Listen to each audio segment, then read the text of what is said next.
Welcome to Kenton Teaches. Enjoy the video. Wake the iPhone X by picking it up or tapping the screen to view notifications. The device replaces a home button with gestures that feel natural after practice and patience. Swipe up from the bottom to go home, and swipe up and pause to switch apps and see the app switcher.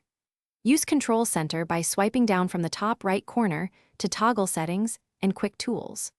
Hold the side button with a volume button to power off or invoke emergency SOS when needed. Open Control Center by swiping down from the top right corner to access brightness and toggles.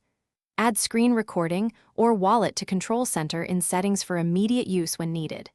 Take a screenshot by pressing the side button and volume up simultaneously for a thumbnail preview and quick edit.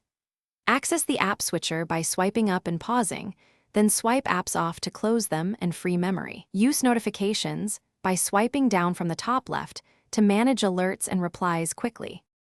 Set up Face ID in settings for secure unlocking, Apple Pay, and app authentication across apps.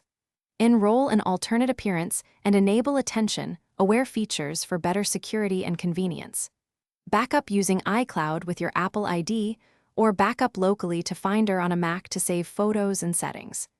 Use Find My iPhone to locate or erase a lost device and keep activation lock enabled. Update iOS in settings to install security patches and new features as they become available.